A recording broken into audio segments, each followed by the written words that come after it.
Hello, everybody, and welcome back to Bourbon Over Baseball with your brand new 2019 set release podcast. We have everyone, all the card creators on this one. We got Peter, Matt, and Bradley here. So, everybody, if you got to take turns introducing yourselves, hopefully we won't talk over each other too much. I'm back. So I'm Bradley. This is my first podcast, so it's like I've been doing a bunch of the stuff for like the artwork for the 2019 set. I'm kind of newer to the whole Showdown, or at least this Showdown community, so it's pretty cool. Also, I know that Bradley is one of the only viewers of the podcast, I think. So now we're really just having our own conversation. Exactly. Whatever it takes. Should we just say hi to Jeff now? Yeah, I'm sure Jeff would listen. I think that might be the only other person that might be listening. But either way, So everyone that's listening, we're back. We're starting to do the podcast again. I hope everyone liked the 2018 set. I know people are doing a lot of leagues right now, so that's why I've been so busy, along with everything else, work and family. Peter, same way. I know Matt's been hustling for these 2019 cards. He's also in my league. Bradley's been really trying to put the effort into the artwork for the 2019 set. So that's why we've been so distant, I think, or maybe not podcasting so much. We've been putting plenty of content up. I know Peter's been doing the all-decade teams, so if you're not following him on Twitter, do so because there's some great voting that's been going on. So right now we got the 2019 set being released, and we're kind of hoping to hear from everybody on how you guys like the template, the style. Things this year we changed were we tried to speed it up. It took us almost a year last year to get the whole set out for 2018, but this year we wanted to do a little faster, so we're trying to Bradley was making artwork for it, and we decided to use his template to see how everyone likes it because it is very fast, it's very efficient, and it looks really clean. It looks like a Topps card. And then this year we went away from Peter's stats and went to an algorithm-based stat thing that I put together. So I know there's been some questions and concerns about that. And obviously we'll try, if it doesn't work this year, we'll make everything better next year. We always try to improve with what we do. So let's start with the template. Bradley, you want to talk about it? Yeah, so basically we got a completely new template, and the whole idea was just to really speed up the whole process so everybody can play sooner. Because obviously last year it wasn't the best, we finished like more than halfway through the season. But obviously, I mean the 00 or the 2000, 2001 templates are like, I think everybody can agree those are the best. But I agree. I think I don't know. I think these are all right too. So I think we'll get used to them. Or if nobody gets used to them, I guess we could try to figure something else out. But for this year, we're just trying to test it out. So I think they look really sharp. I really like the Topps look on it. I think people just naturally hate change and hate new things. But I think we all got used to the 02 and 03 look of the cards when those came out. And then we were upset at 04, 05. And now, a large segment of the Showdown population only plays with 04, 05 design cards. So I think the new design, it speaks to an older school baseball mentality. It honestly, the Topps idea that Bob floated, it made me think of that immediately. Bradley worked really hard designing them and putting them together, and I think they look really sharp. Thank you. So we're trying to keep as many of the elements as from the older cards. So the team colors is a huge thing that we wanted to keep because it's just kind of the whole thing where when you have an entire team together, then you want to be able to make them distinct and make them stand out as a team. So we try to keep that. But basically the whole thing was the biggest change was, of course, getting rid of every single player being a cutout. So now only the foils are the cutout pictures, and the rest are just, whatever, not cutout images. And because the cutting out of the images, for those of you who didn't know, it's that's the part that really takes the longest. So by dividing that number by a large amount, just makes it so that we can pump these out all the more quickly. So. And it also allows then after the cutouts are done, Peter to make some OO alternates for people that hate change. Guilty. Now, what I mean, I liked about it too is it definitely, like you said, it allows you to do like a full artwork image, which lets you get higher resolution images.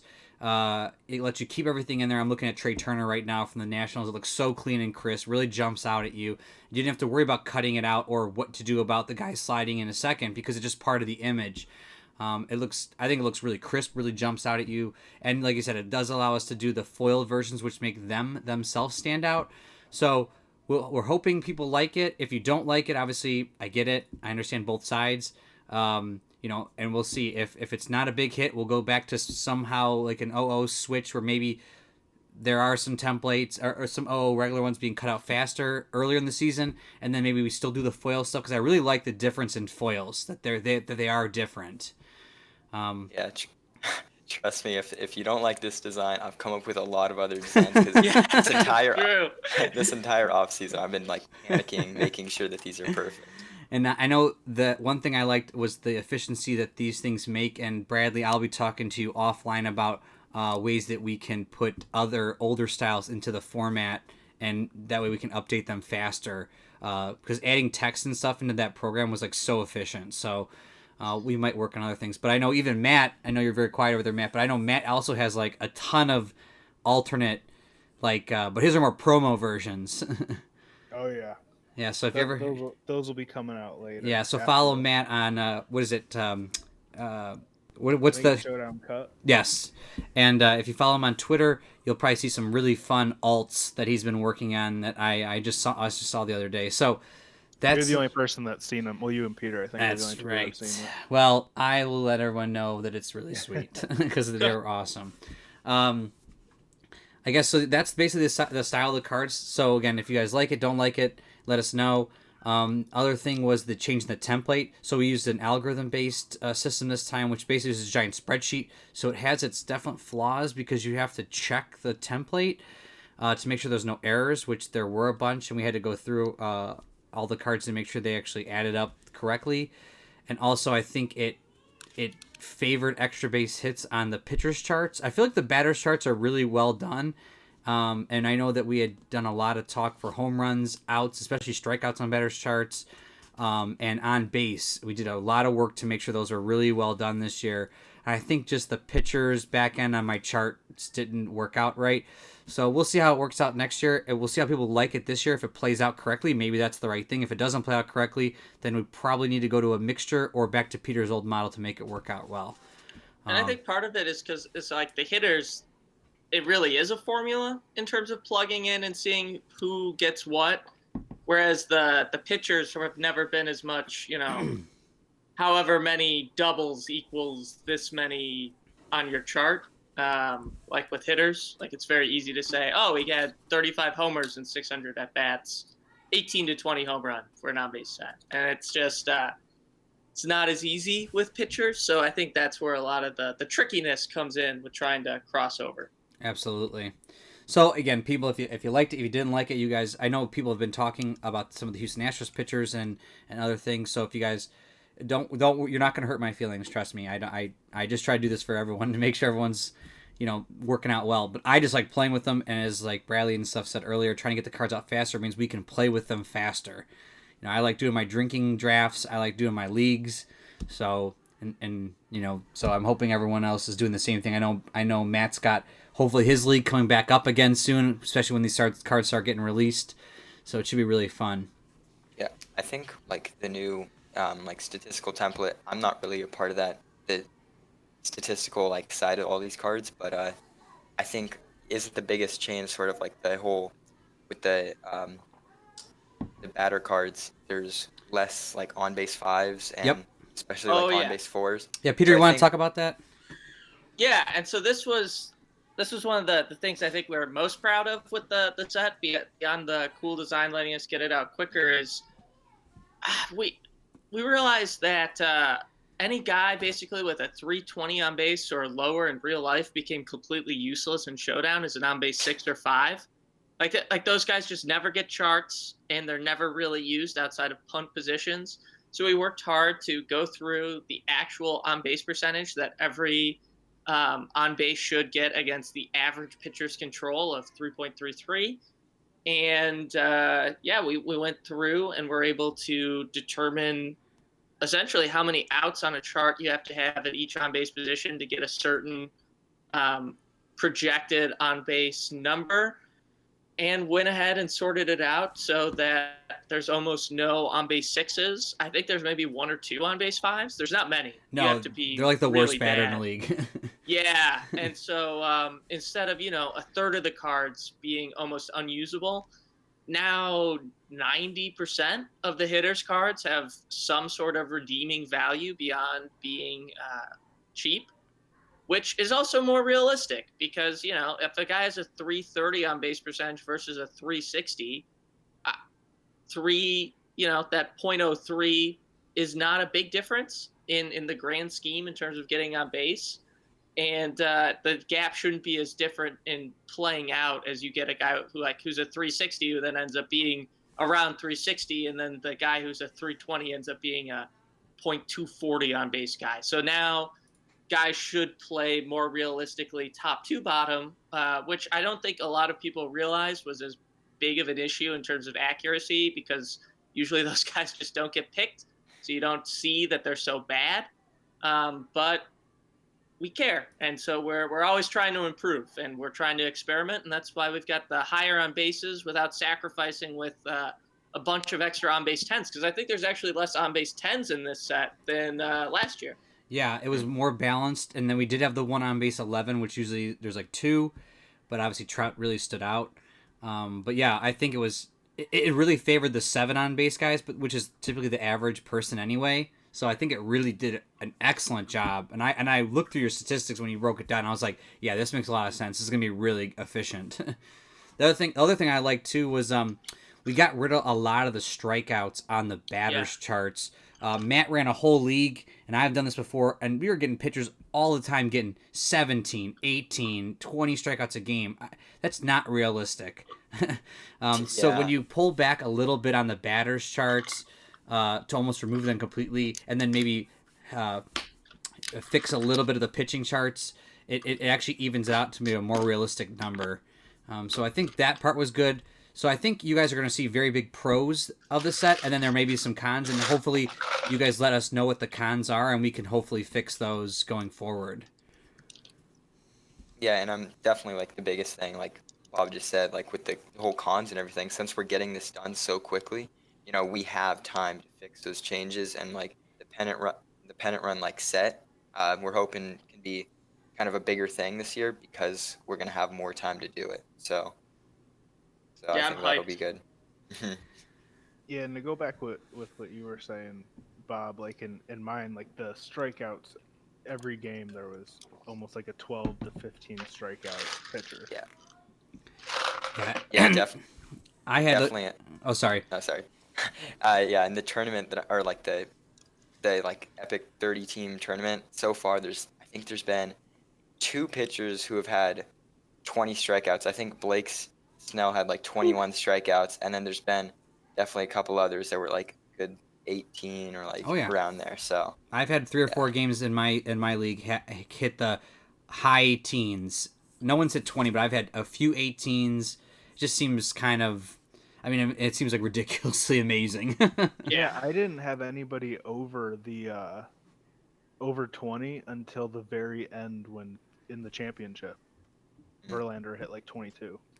Was it someone on Peter's team? Because I heard that guy cheats in the Yeah, it was Verlander. It was those Wolves. Oh! Going back to the template really quick, I wanted to get your thoughts, Bradley, on the symbols that you used for the icons, which I really enjoy. I'm a big guy in graphics, and obviously you must be, because you were able to place these very well with the $sign, the batter, the shoe for speed, the battery for innings. Just thought it was really clever.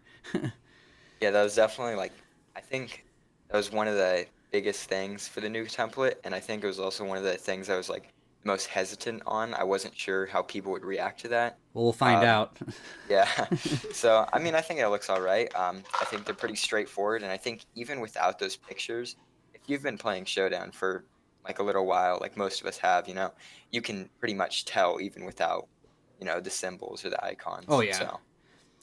I agree. I just was going through it, and I was looking at the Scherzer with the black eye, and I love that the battery symbol's like right there to kind of let you know how much juice he's got in the tank. But yeah, so that's basically what's up, Peter. I was just saying another positive part going on the battery is you really depressed innings pitch, because That's I right. think that's I think primarily we had too much doubling up of strikeouts where the batters charts just reflected sort of like their K rates, and we didn't factor in that the pitchers' K rates were also really high. So I think, yes, it's going to be more accurate that way. But the other factor was we kind of had the innings set in the way that they used to be. And going off it it led itself like in my World Series run with the Wisconsin Wolves, where my guys could go 8 innings almost every time and just dominate. Yep. And that's just not realistic to baseball today. And, guys should be done in the 7th inning or going into the 8th most of the time, outside of, your Max Scherzers. So, and that's just baseball today. Yep. Because in Johnson was throwing 8 innings, 9 innings. Yes. But yeah, besides Scherzer, maybe a few outliers. I mean, I just played a couple games the other day, and there was 2 complete games that were being thrown. I'm like, this is not happening. So you're going to have to use your relievers. You're going to have to strategize better and actually build a bullpen that makes sense. And another thing is, these bullpens aren't that good. There's only a few of them. So you really got to strategize a good bullpen and when to take your guys out, when to play it. Which can be really fun if you were playing some kind of NL rule league, which would be really interesting. But it's just fun. I think the depressing of the innings is a really good strategy. Now most guys are still around 6 innings, but there's not really gonna be any. I don't think was there any 7s. I can't remember. You didn't do any 7s. I like that. Yeah. So what I did was I was rounding down on the innings pitch, which means someone had to literally go an average of 7 innings a game to get it, not just like 6.8. They had to go over 7 innings to get the 7, and no one did that, which makes sense because if Scherzer here is a 5, I'm probably leaving him in for 7 innings because he'll probably just go down to a 4. That's not a big deal. Yeah. Which is realistic then. Yeah, and it's the same sort of thing with like DeGrom last year. And people are like, why isn't he the 8? And it's because in the 8th inning, he would still be better than Scherzer with his IP8. Absolutely. You're going to have guys going deep who are still better than the reliever that you would use in the 7th inning.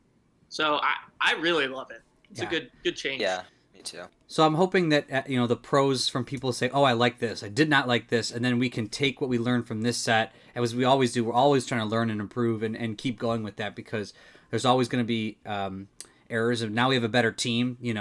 It was just Peter back in the day by himself, and then Matt jumps in and he's helping, and then I'm jumping in now. Bradley's jumping in. We got a good, solid team of people building this. So I think we can take all this input in and really make it better and efficiently for you guys. Obviously, we're getting this set out now one a day.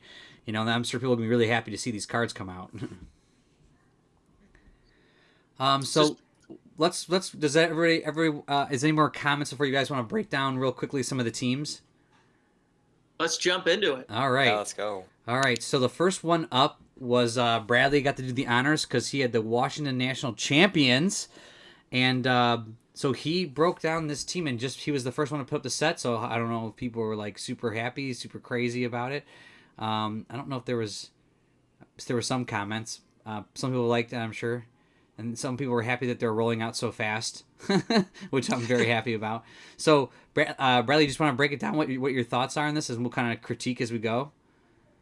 Yeah, I mean, this is a pretty good team. They have more than 20 players, but that's just because they had a lot of guys that were like eligible with the amount of plate appearances. I should probably say that really quickly. Also, some teams only got like the minimum 18.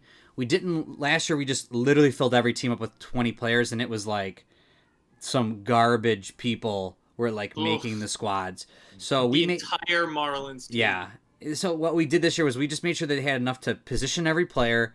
You had a starting line or starting pitching, relief pitching, closer, and but the good teams, they had so many. again, they traded for all these great people also, but they had to get more. So that's why the Nationals have so much. They were that deep. Yeah, so I mean, looking at their lineup, like their lineup is really, really amazing. And their bench is still really good. And they have 3 on-base 10 guys. And I joked in the write-up that I wrote only 3 on-base 10 guys because last year they had 4. But Yeah. still, I mean, really good, really solid lineup. I mean, Really, can we talk about Howie Kendrick somehow becoming a 10? This yeah. guy's like 100. He's still hitting the ball. Yeah, so actually, like, yeah, when you guys first like shared with me like the whole like spreadsheet with all the player stats, and I saw Howie Kendrick and how good he was, I was like, oh, okay, like I don't know if people are gonna like this because I feel like his name hasn't been talked about, and then he just tore it up in the post. I'm like, all right, this guy deserves it. So Yeah, yeah, thank God he did, or everyone would have thought we were just making up how good he was because he got no buzz all season. Yeah. Yeah. Yeah, he was one of the best hitters in the league. Before the playoffs, I had no idea that he had this good of a year until I started looking at the stats. I was like, oh my God. Yeah. I almost threw out the template originally when I saw Howie Kendrick is one of the top 10 hitters. And then I looked at his stats and I was like, oh, dang. Yeah. They had a great team. I mean, you got the foils, the 3 foil batters were Rendon, Soto, and Howie Kendrick, which were just fantastic. I mean, Rendon, he could still be the MVP, so we might have to put a little MVP on this. I mean, he did great and so solid in the clutch. I mean, he's a +3 third baseman. He's decently fast, doesn't get out much. He's a pretty solid card. Yeah. Okay. So I have a question for you guys. So Yeah. all 3 of these foils are very, very similar in that they're like 10, 18 to 20 homers. So which do you think is the best? That's my question. I was kind of thinking about this earlier today. It's going to be Rendon just because he has the one less out because they all are 15 double. I mean, Kendrick has the random single plus, but I'm taking Kendrick because he can play second base. But Rendon's +3 at third. I mean, that's ridiculous. Kendrick, yeah. Yeah. I don't care about defense though. So Peters in my league has a +0 defense, and it really has been fine. But it always is funny when someone else is playing Peters' team, and then I'll hit a ground ball. What's Peters' infield? A 0. No, what's it? No, it's really a 0. Like it's not. There's no defense. It actually has been fine. The one that's been weird is someone had a 0 outfield, and I really took advantage of that. Yeah, that's where you need at least like 4 in your outfield. Well, he had Reese Hoskins with a -1, so it kind of started hurting. So I think with Howie Kendrick, kind of the sneaky thing about him is that he's a 10, but he only has 2 walks on his chart. He's only a 5 to 6 walk, which is crazy, which means like he's going to get a lot more RBIs than Soto does, because if there's a guy on second, Soto's not going to be able to drive in as many guys from second as Kendrick. Good point. He's going to have a lot more singles. singles. Did they have Kendrick hit 4th in the postseason? No. Or did was it this? Didn't Soto hit? This was their lineup. Yeah, Soto hit 4th. This is the lineup. I couldn't remember if Eaton moved down or not. Yeah, that's crazy. Because Kendrick seemed like he got all the RBIs too in the postseason. Yeah. I mean, their middle was just scary, and to think how young Soto is and still was like so poised and is in total control. I mean, but I thought what was crazy is they had the oldest team in the league. I mean, I was like, usually that's not the case. Usually you're like the Rays going young, but no, they were like, we're gonna get solid people like freaking Asdrubal Cabrera somehow still relevant. He was awesome this year too. He was, but how is he still relevant? I thought this guy after he left the Indians was done. Yeah. I really love Adam Eaton. I mean, first off, the picture that was chosen is incredible. I love the way this card looks. And then also, I just love how versatile he is. You got that Speed A21, doubling at 14 on at 5. I'm a huge fan of this guy being on the corner for me. Oh, yeah. Yeah. We're kind of jumping around here, but I'd say, like, I like Eaton hitting first instead of Trey Turner because I know Trey Turner was, like, he was their leadoff guy, like, for every single game, but I don't know. He's a little bit of a lower on base, but he has such a good chart, despite like the 5 outs or whatever. But I like him hitting second, or honestly, I might put him 5th, and I'd move I like Soto. that. That's what I would do. I'd go Eaton, Soto, Rendon, and then Kendrick, and then Trey Turner. I think that would be the best I would agree with you there. option. I like that. I like Soto hitting second a lot. He walks a lot. He's gonna get on base.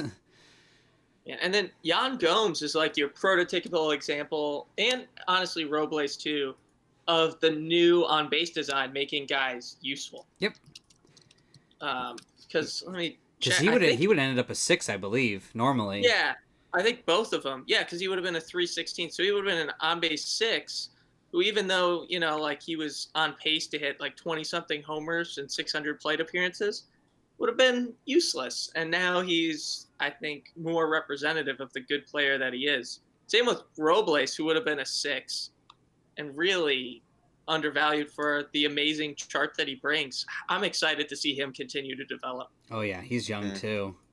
Yeah, I love the center field +3 guys because you just kind of know, like, once you pick up one of those guys, you can kind of not forget, but like I'd say pretty much you can forget about defense and just let that guy carry your outfield, and then you can get like Juan Soto or like somebody else who's just a +0. Well, that's what Matt did on his team this year. You had It's what the Wisconsin Wolves did with Victor Robles. I had Washington Nationals Michael Taylor. Yeah, Michael Taylor. He's a 5. He's like only like 80 points 40 points. He's a 23 speed +3 center fielder, but he's obviously a 5. But he just kind of like was like, no, I'm just gonna lock up a salary or lock up a low salary control guy and put him a big center field. Yeah, and we'll get to this later, but Harrison Bader, that's the guy that can definitely carry your outfield. There you go. Yeah. So. We will. So let's just swim through this really quickly. Brian Dozier, okay. Matt Adams, does a lot of power. Kurt Suzuki's a good like pinch hitter DH guy. Walk at 3, homer at 15 at on base 7.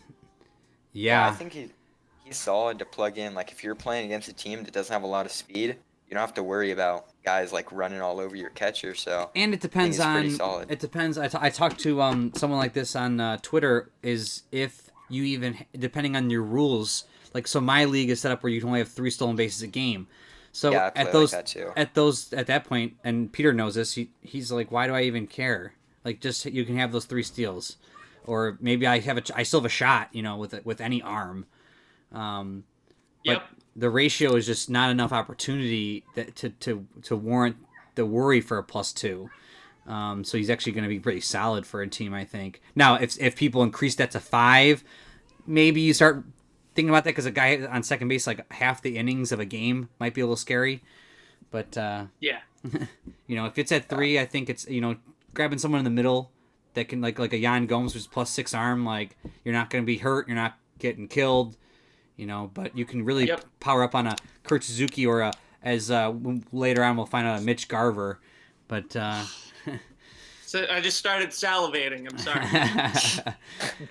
So we'll quickly go over to the pitchers, and again, great job with Max Scherzer. And we talked about this a while ago, and I think Bradley was like on the hype train for making sure the black eye was prominent in this picture, and he looks so freaking intimidating. And he's obviously a really good card, just solid starting pitcher. The foil looks great on this. Yeah, I mean, he's just your 5, 1-16 out guy. So isn't he's like pretty much the exact same as Chris Sale from last year, just one less IP? No, right? I think Sale's 17, isn't he? Sale with 17. Yeah, he's basically the exact same as Corey Kluber was. Yeah. Wait. Chris Sale was a 5, 1-17 out last year? Yeah, he's tier 1. Oh, Yeah. wow. He was awesome. Yeah, there was a couple tier 1 guys. Was he better than Jacob deGrom? No. As if Jake deGrom was a 4, 1 through 18 out. Yeah, but like, don't you do the tiers by out plus control? Yep. So isn't they're the same? They're both tier 1. Oh, okay. Yeah. So 5, 1 through 17, both tier 4, 1 1, through 18. but deGrom had an extra IP and no doubles. Yep. Okay. And So that's where I think we're gonna have to, as Peter talked about, where it becomes less of a formula and more of a fine tuning. Yeah, it gets tricky. So then there's Steven Strasburg. He's pretty solid. He's just your 5, 1-15 out. Somebody pointed out he has a really pretty decently sized ground ball range and a low fly ball or fly out range, which is pretty cool. I didn't really notice it at first. So I took ground ball percentages and fly ball percentages into account when I calculated all their stats this year. So I was really trying to push to be realistic as possible. So a lot of guys still don't, but some guys had a higher ground ball rate, and then obviously strikeouts and stuff pushed those numbers higher or lower and stuff like that. Yeah, just playing with the 2018 set, I definitely noticed there's like not that many guys that have like more ground balls and fly balls on their chart. So I like to. As Matt can attest, we tried because we did the ground ball fly ball ratio last year too, and it's just I blame launch angle. I blame for sure the power arms going for more strikeouts, and then launch angle. There's just less ground balls than ever before. I mean, Joey Gallo talks about it. He goes, "Why would I hit a single? I can hit a home run." Yeah. In my games, I remember because Peter and I would talk about it when his team was playing, and this goes back to his defense. He had me track for a series how many ground ball outs came out of his pitchers, and he had Dallas Keuchel, who actually was one of the guys that had him. That's right. He still maybe like 5 in one game was the most. Yeah, and depending on the speed, like I said, there's still a chance.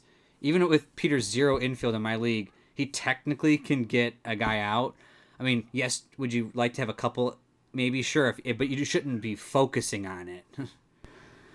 Yes, I'm trying to figure out something, just like with play testing, like something that I don't know how realistic it would be, but make it more so that infield defense is a little bit more important and stuff. So like, I was trying to do like on a ground ball double play. If you fail the double play, then the runner goes over to second instead of just like. Like you throw it away? Or no. So it's like, isn't like the real rules like it's a fielder's choice so that the runner on first is out? No, safe. Okay. Yeah, the runner on first is safe and the runner on second is out in the rules. Well, yeah. So I'm doing, invert it. Yeah. So what I'm doing is if you fail the double play, then the runner who's on first advances to second. So now your runner's in scoring position. So, see what I mean? Yeah, I just feel like Peters would fail a lot, and there'd be a lot of guys on second base. But what I would say is you could do is if you rolled like a 1 and just say, well, the fucking guy threw it in the stands. And we've done that before. We've talked about like when you roll a 1 and the guy strikes out like right down the middle of the plate, or if it's like a 24, like the guy hit it out of the stadium. Like we always joke. Then we've talked about doing stuff like that where if you roll the 1 fielding or trying to throw a guy at home, there's like an error on the play and things happen. I know there's a game called, I think it's like Stratomatic or something, and they have a really intense chart. It's a 6x6 chart. Yeah. You seen this, Peter? It's actually really clever. I literally just picked up, of all places, an antique store in Minocqua, Wisconsin, middle of nowhere, Gaslight Antiques. It's just like this set of random old shit that people are selling. Like, and it's literally in an attic. And It's just this like random place, and there's all these stalls that random people are selling their old junk. And I bought a Stratomatic for the 2003 season for $5. Oh, and so perfect. I haven't like busted it open to play with yet, but I know exactly what you're talking about because everything is on the 6-sided die, and it's incredible. Yeah, so they use 2 different colors. It's actually pretty clever. And what it allows, instead of a 20 chart, you get a 36 chart. But they have, I think, a rule book, if I'm not mistaken, and like it would say things like there'd be like a symbol like F7, and F7 means to the third baseman, and then the third baseman's defense has to account for like the ability to have an error. So like you could be hurt by having a weak third baseman. A ball could be hit to third base instead of second base. It gets really in depth, if I'm not mistaken. It's intense. Yeah. I've played Stratomatic before. It's a pretty good system, but it is like the whole like takes into account like, or it says like G4, which is a ground ball to second, and then like you'd have to figure out that. So I think it's hard to replicate in Showdown because you just combine all the defenses. Yeah. Which I like because it makes it faster. Really, when you're just I play a 3-game series in like an hour and a half and have a beer. It's fantastic. Now, but I think you could do things like if you roll a 1, there's an error on the play. If you roll a 20, something, whatever. I like that idea. You could do stuff like that, but everyone, people can play with stuff. I mean, I've been having a lot of fun with the pop out on sacrifice bunt rules. That's been kind of fun. And and I know like there's other rules that I learned a lot from clutch baseball that I liked. So that's when I got the mistake pitch idea from, which really people like go, I don't want to use a 24-side dice. If you've played with it, it's super exciting. Like it is intense to watch the dice roll and you never know what the fuck's gonna happen. It gets Also, that really adds value to guys without a lot of homers. Oh yeah, in your league, like the really solid. I don't know, like those guys just have those guys just Adam Eaton. Yeah, it makes have a 20. Adam Eaton way better. Oh yeah, there's guys with just straight 20s on their chart, and then you get that mistake pitch. But it's just I don't know if it's because of the dice has a lower area on the faces, but it just seems to roll more cylindrically, and so it just rolls. And there's like this really big anticipation for what's going to happen. So and obviously Matt's played, so he knows exactly what I'm talking about. I roll You ones should- all the time.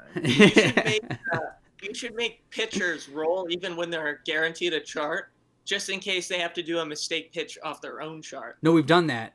Oh, that's awesome. So even if you rolled a 1, that's a mistake pitch. Yeah. So even if you have the advantage, you have to use the power die on the pitcher's chart. We've done that. So it's worked out. Nice. The only other thing I thought about doing, so another thing Clutch does, which I really like too, was if your pitcher is tired, then the batter always uses the mistake die, which got really intense. So they could keep the innings high.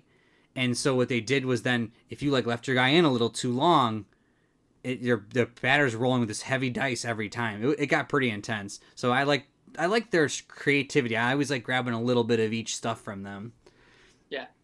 So anyway, we'll continue real quickly. Anibal Sanchez, solid. Your normal 4-1 through 16 out.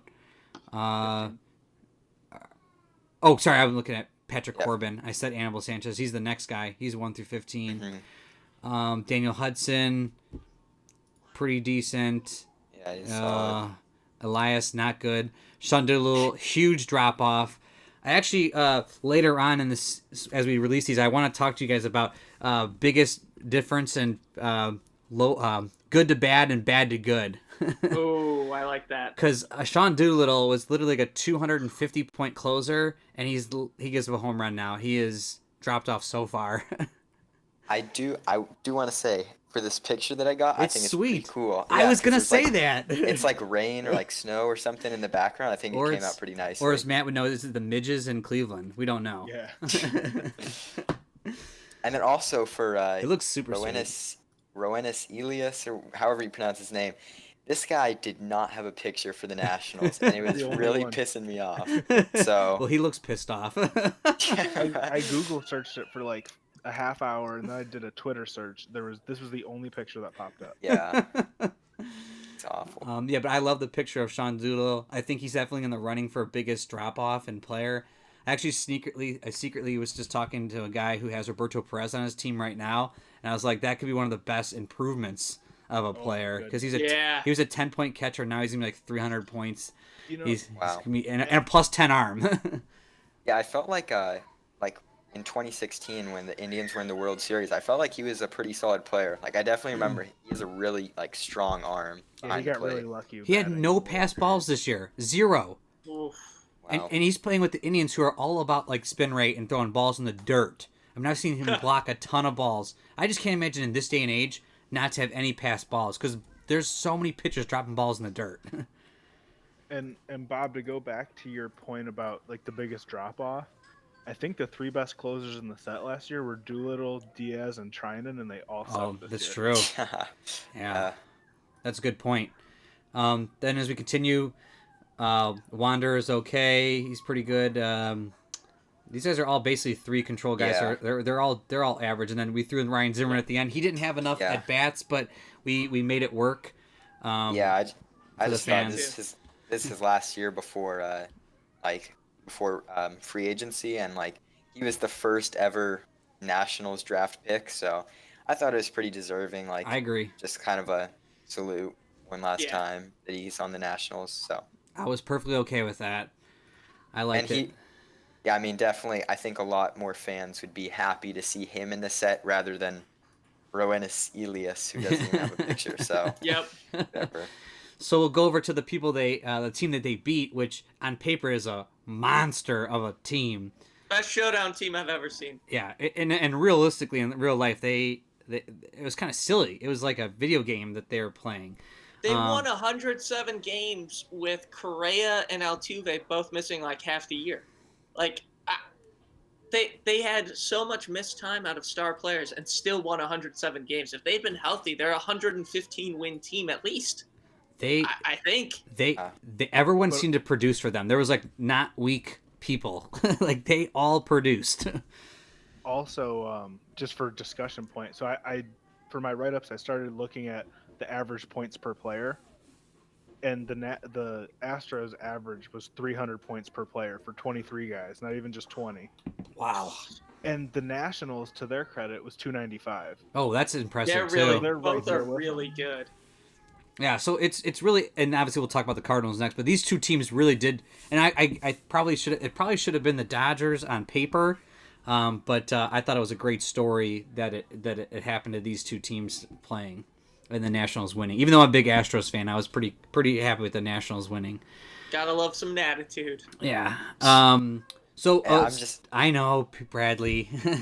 I was just gonna say I'm happy the Nationals beat them in the NLDS and the Dodgers didn't lose again in the World Series. That would have been pretty disappointing. Yeah. Yeah, it looks like all our teams fell to the Nationals. Are the Dodgers gonna pick up Lindor? Bradley, do you have the inside scoop on this? Me and Matt are wondering. I don't know. I hope so. I feel like Corey Seager's kind of screwing us over. I don't know. He's not. Ever since he got injured, he just hasn't been the same. So I like to see Lindor in a Dodger uniform. Okay, Peter can confirm. I called this back in like September. a year ago. we'll have to keep Bradley keep us get the inside scoop because me and Matt and all as Cleveland is the mecca for MLB Showdown. There's a lot of Indians fans like biting at the bit to keep Lindor on their Showdown teams. Would the Dodgers trade Seager in this deal? They'd have to give up something because Lindor's still under contract. Yeah, I'm not sure. Because there's so many infielders that the Dodgers have. You guys are too loaded. I know. They are super fair. loaded. Yeah, it's like we should probably get Lindor. We're not good enough. I don't know. I think Dave Roberts is the problem because I think Oh. we I have. agree. Okay, like if Peter, you you better think start about managing it, this team. I said that last year. Like the 2018 team, you look at them on paper and you're like, how in the hell did you not win the World Series? How So you did have he to- only win 92 games or whatever it was in 2018? That's a 105 win team. You have to think about it like this. There's a reason why the Dodgers won 100 or like over 100 games in the regular season because they had the talent and they played well. And really, for like a regular season game, the manager doesn't really come into play that much. Yeah. But when you're going into the postseason and like every inning counts, that's when the managers really got to show up and make the right decisions. And obviously, it just didn't happen. So, No. and it hasn't happened for the past 3 years. So. And like Damn. he even screwed it up in the That's regular all. season in 2018. Like he had to have a one-game playoff against the Rockies to win the division. Are you kidding me? What a joke. Yeah, that's all I got to say about it. Okay, so if you guys want, obviously Bradley's a big big Dodgers fan, so you can follow him on Twitter also, and you can stay tuned in that. What, honey? Sorry, my daughter's interrupting me. Anyway, so the Astros obviously starting off a ridiculously great leadoff hitter, and they love him batting leadoff because he just keeps killing it. It's amazing. Didn't he? They have 3 on base, 10 homer at 17 guys. Oh my Insane. god! Didn't he? Can someone correct me on this? But did he tie or set the record for most home runs in a row in the World Series or games? I think I think he he's tied. Tied Reggie. Yeah. I know it spanned over like the 2016-2018 season, but I was just like, really? How is Alvarez hitting 6? You know what? I'm questioning AJ because right now. because he strikes out all the time. In real life, he looked like a fool in the World Series. Well, he doesn't have a strikeout on his chart. Well, Bob, I so know. I'm starting to question it. Oh, we think- better I look think at he's this. fine. Look at the templates. We better redo these.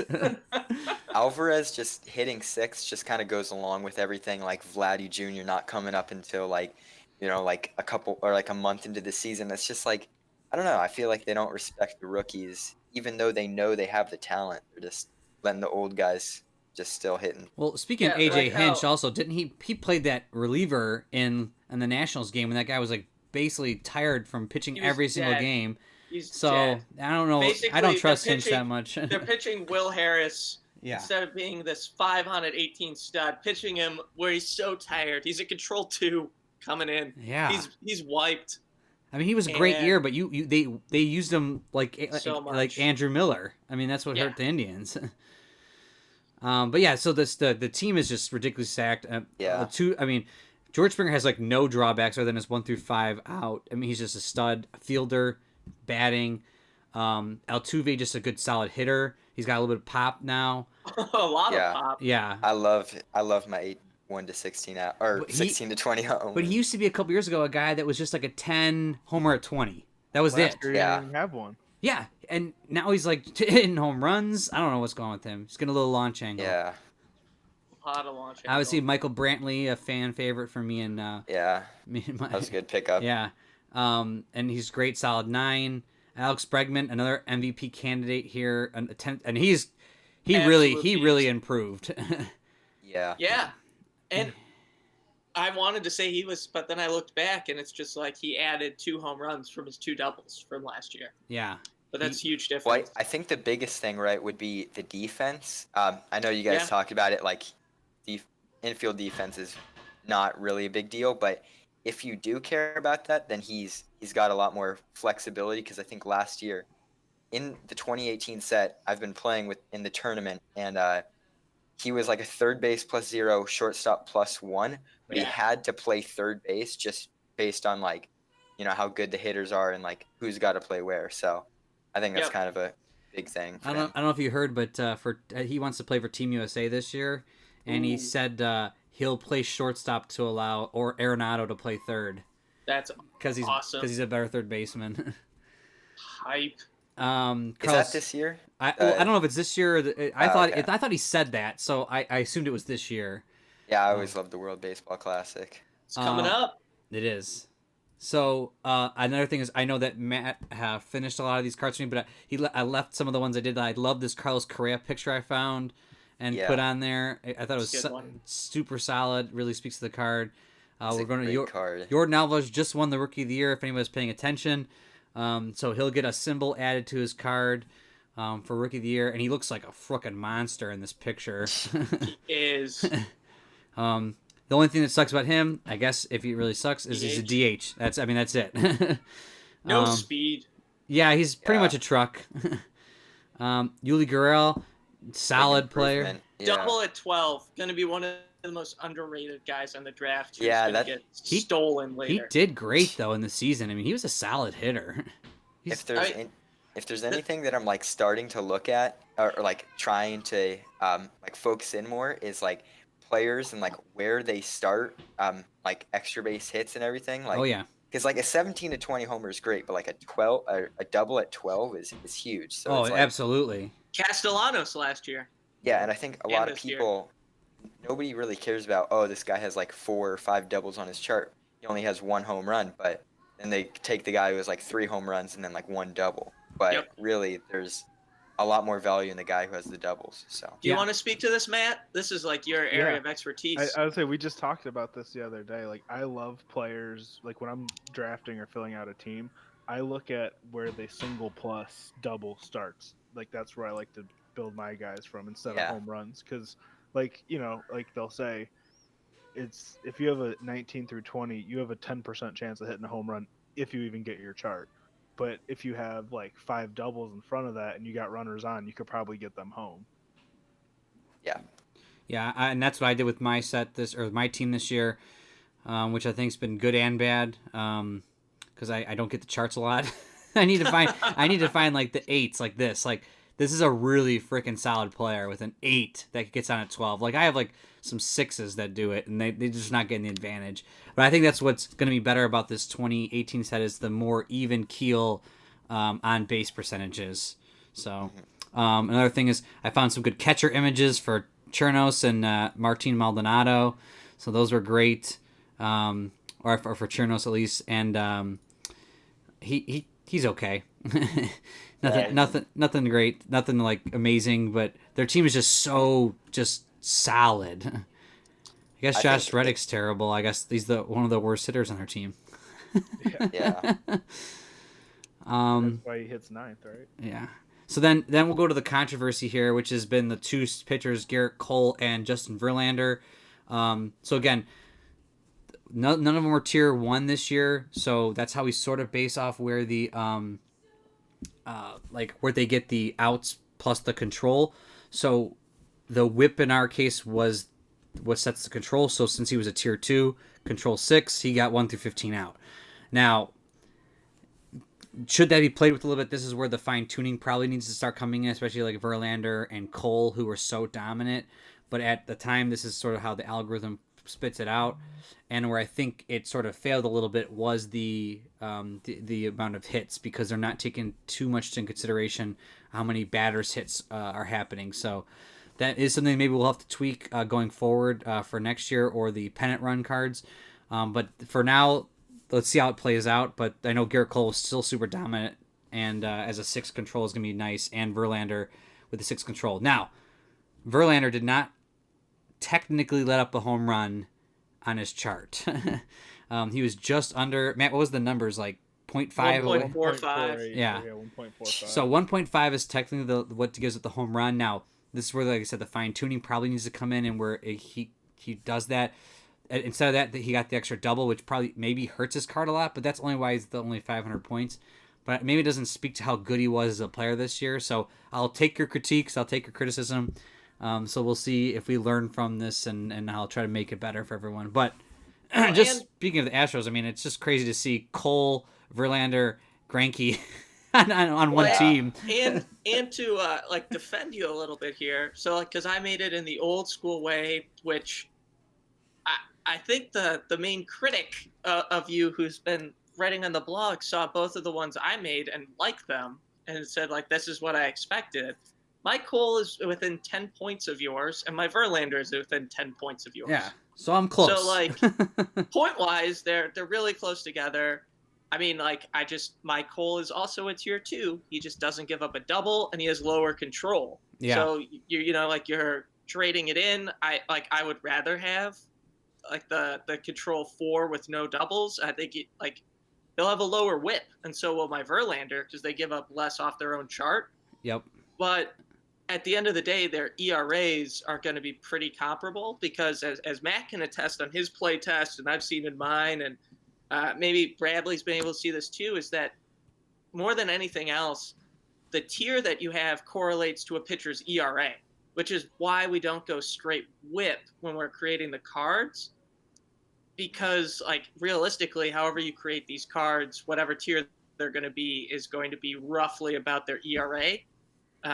Like if you're a tier 1, you're probably going to have an ERA in the 1s against average hitting. Tier 2 in the 2s, tier 3 in the 3s.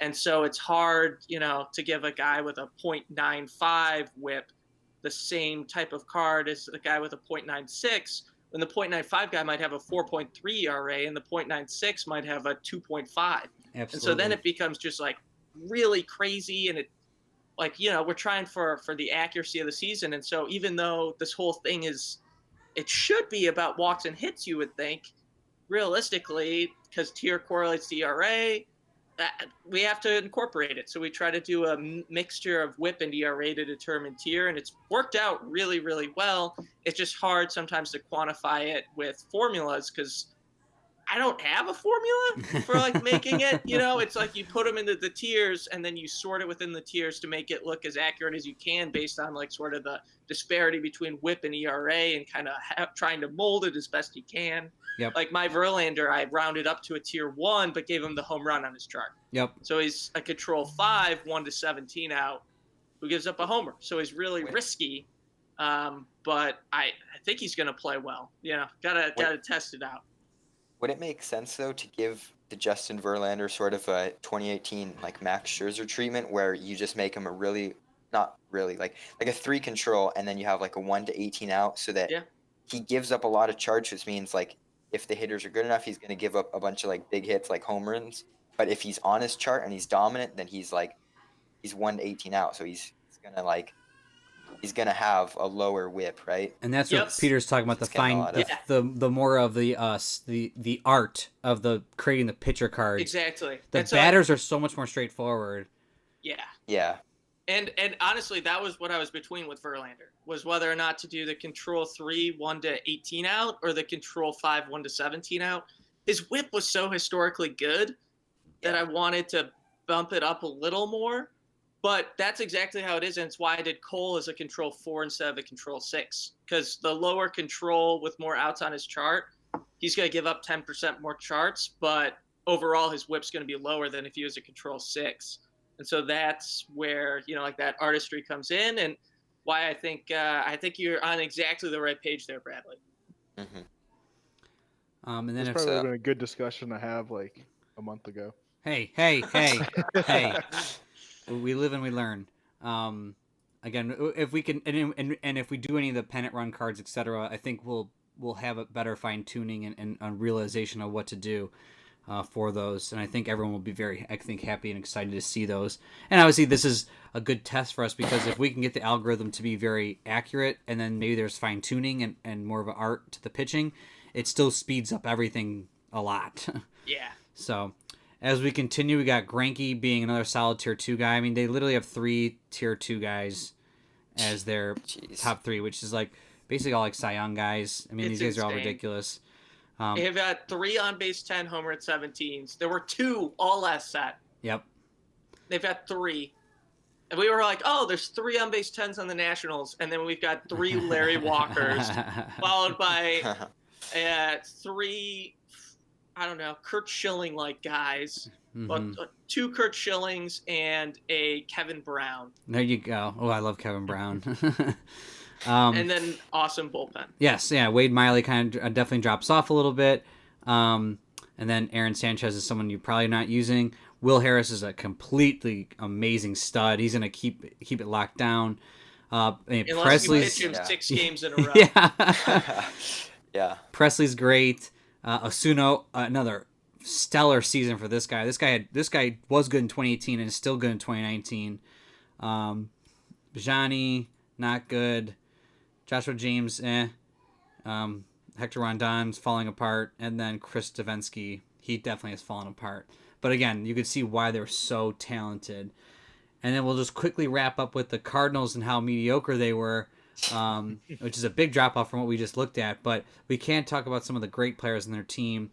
I mean, Tommy Edman is that, I say pronounce it Tommy Edman? He's pretty dang solid. He's one of the fastest guys in the league. Yeah, he's like a kind of a beefed up, or not even beefed up, but like slightly better Trey Turner. He's like Trey Turner with a better chart, one more speed, A24, and better defense. So I think you could say Trey Turner on steroids, because he probably is with that toxic Cardinals culture. Now there's only I think 3 24 speed guys, if I'm not mistaken. Maybe there's 4. I'm pretty sure it's Edman. Is it Edman? I think Buxton got it. Buxton got it, and I thought there was one more. There's definitely 3. I thought there was at least 3. I can't remember. I like the A24 because like really once you're that high, like A22, A23, there's not that big of a difference. But I don't know, it's just kind of like living up to the fan hype. I think it's it's kind of fun. So. So yeah, I think he's like one of those guys that's just really fast. It's got to be Mondesi, right? The guy from the Royals. Yeah, I think you're right. There's only 3 of them, and the reason I did it is because they were by far, when you do the calculations for speed, it's only like basically like 0 through I think it's like 9-ish. I mean realistically, and like some of these guys were like 8 speed is what it calculates to, but like the next closest guy were like 7, and in that ratio, that's a huge jump in speed. So they got like the highest range. And I think, Matt, if you want to talk about Kenny Lofton, that one year had like a 9-point-something speed. 94, he had a 9.2. Yeah, this is like outrageous speed that Kenny Lofton had. But usually your like top fastest guys in the leagues are like 8-point-something, according to Fangraphs. But Tommy Edman, great player. He's overall just great in all aspects of the card. Defense, speed, hitting. Again, we're talking about 12 single plus here. That's fantastic. And he's going to be the DH on the All-Decade Cardinals. Wow. Then you got their Colton Wong, who's a great fielder, good hitter, Yeah. pretty solid think- there. Yeah, I think he's just really solid. I think if you pick him up, you're really not. I don't think he's gonna be too big of a, or he can't be too big of a disappointment. I think he's just gonna be solid no matter what. So Seems like a great like leadoff or number 2 hitter. Mm-hmm. yeah, Paul Goldschmidt, again, usually he's like a 10 on base guy. Kind of fell off this year in terms of his on base, but still's got power. But definitely big drop off from last year. I mean, the Cardinals in like general were 1.5 good months. Yeah. It was like that 60-day stretch when he was old Paul Goldschmidt. The rest of the time, he was just sucked down by living in St. Louis. Wasn't it first game of the year? He hit 3 home runs. Yeah. It was either the first game or the first like weekend. But it was really he was like out to like a super torrid pace. Mike Schilt probably managed him into the ground somehow. I can't believe he's up for an award. God. Marcel Ozuna, he's a free agent this year, I'm pretty sure, but he's at the +2 arm. Pretty solid player overall. I'm kind of disappointed though, because I think didn't he have a really good first half though? Like he was kind of looking like he could be MVP, right? Like for like the first like couple that I months do of the not season. know. I feel like Bellinger and Yelich were Okay. so good I mean, that I just never Yeah. even... What? I'll look it up. I didn't even realize he was having a good... He definitely could have. Because I remember him not performing well at the end. Not MVP. Yeah, he was definitely in the shadows behind Yelich and Bellinger, but he was having a really good season, I think. Dexter Fowler, average, pretty solid. Maybe one of the best bounce back years. Yeah. Which huge upgrade. Was he a 10-point card last year? He was bad. Okay. He was an on base 5. Yeah, so he's definitely improved himself. Matt Carpenter went from the 10 to an 8. I know I had him on my fantasy team. He was so bad for me in fantasy, so I'm glad that his surprise look here is him probably not doing well. Well, it's because he's not batting leadoff. Yeah. Yadier Molina, he's getting to the end of his career, but still average at best. I mean, last year the only reason he was getting picked up because he had a +10 arm. So this year, when his arm just kind of got cut in half. Yeah, he didn't throw out nearly as many batters. He's not good. How dare you say that about the future Hall of Famer? I don't agree that he's a Hall of Famer. Thank God. I live in such an echo chamber, and it sucks. Whenever the sports news cycle gets slow in St. Louis, they do a radio segment with call-in about whether or not Yadi's a Hall of Famer, and I'm not even being hyperbolic. They do that all the time, and it sucks. Yeah, I saw a lot of people online like really wanting him to the Hall of Fame, but I was like, I don't see it. Like maybe longevity. That's about it. He had like 1 on base 10 year. Paul DeJong, another great fielder. He was like the top fielder at shortstop this year, and a great card, a ton of pop. So I think he's gonna get picked up a lot. And then we can talk about Peter's favorite guy from last year, and Bradley loved this guy this year. Yeah, I mean, I think between last year and this year, he's been a really good card. He's just like you're solid. Like he struggles with on base, but he's always has a pretty decent chart, good defense, good speed. So I think he's a pretty valuable guy. Yeah, he's one of the best center fielders that they had in the league, and yeah, +13 single plus is fantastic. I hate him. I hate him so much. He's such a bad hitter, which is evident in an on base 7 having a single start at 10. I know he's got some extra base pop, but like I get it. I just liked him last year with your picture, and he was like a really good player. Oh, he looks like such a baseball player. He's exactly the type of person who thrives in St. Louis, and it's just this is such a mediocre team. Can we say no? It's very mediocre. And then the manager gets credit because somehow the Brewers middled around and the Cubs choked. Yeah. God, I hate this team. Like Jose Martinez is one of their better hitters. Yeah. He's on the bench. Yep. And Matt Wieters not good. He's terrible at 5. I mean, does he have a +8 arm? He does. Yeah. This is what we're talking about with one of the few 5s in the league. Like that's how bad he had to be to get the 5 on base. I'd play him over Yachty. Yeah, I don't know. I think a lot of people this year are gonna be like. I think last year there's a big thing about like catcher's arms and just like getting on base 5 guys with like a +8 arm. I know I did it, but like I think this year a lot of people are gonna realize it's not as important. Yep.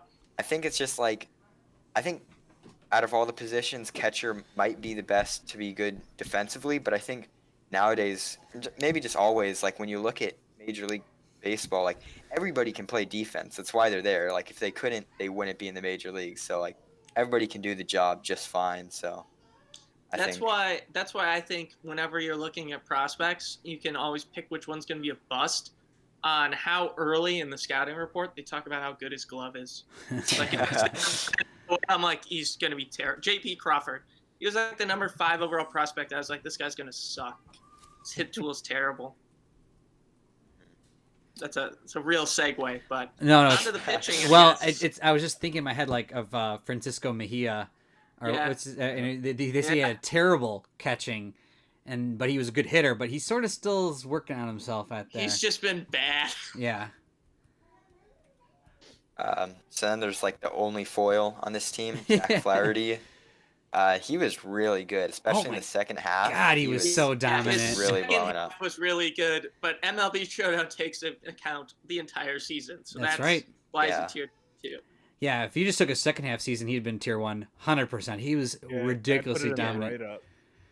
write-up. So he's a great pitcher. You got Dakota Hudson. You're probably not grabbing him. Miles Mikolas. The mustache is kind of Yeah. stupid now, so I don't know what's going on. I only Yeah, drafted him last year because of his mustache.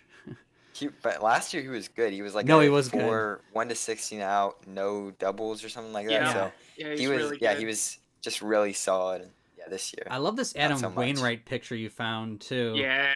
Yeah. And weirdly, I couldn't believe this guy either is still pitching. I'm like, how old is this guy? And he's still doing decent. I mean, Yeah, he's just average. Like if you look at it, like 3 1 to 16 out pitchers are like pretty much like he's the middle this ground. one's a 2, but Yeah, so I But mean, yeah. he's like slightly below average, but he's all right. I think for his age, that's pretty damn good. Yeah, I mean, like, so the Cardinals all-decade team has Wainwright and Waka from like 5 years ago on it. They're Yeah. just hanging around.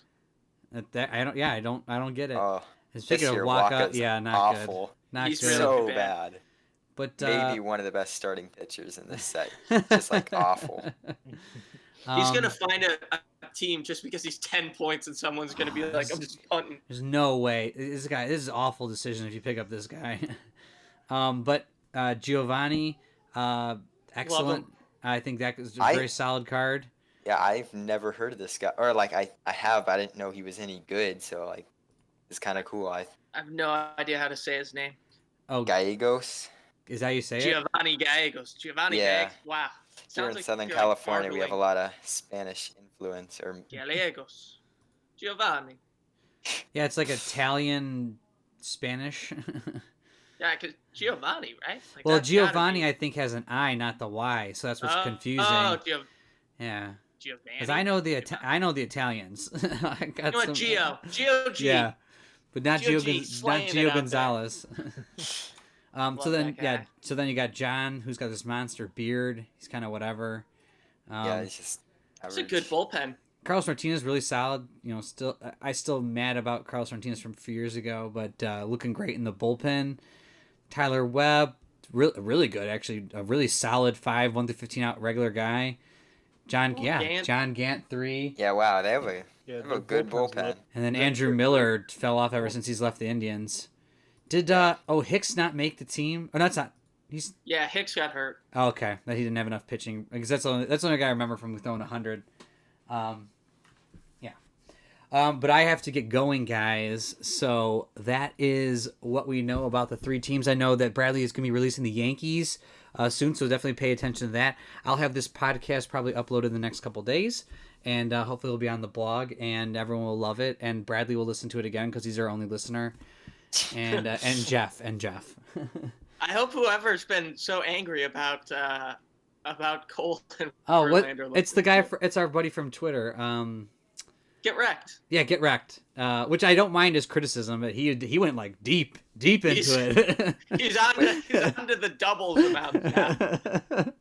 So I love it. I love the critiques. I love everything. I'm glad that we got together to make this set. I'm glad that we're releasing it so fast because I'm really excited to play more leagues and get more sets on. This also frees up time for me to work on my 96 set, hopefully. So I really want to get back to that. I like that Peter's been able to do his all-decade teams. I like Me too. that Matt's been able to do this extra alt cards. I love that Bradley's been able to do this artwork, and then he's gonna hopefully help me work on some other stuff here shortly. But thank you everyone again for listening. Any last comments from you guys? I love it. Let's go. Yeah. Embrace it. That's right. All right. Well, thanks again, everyone. With that, this has been Bourbon Over Baseball.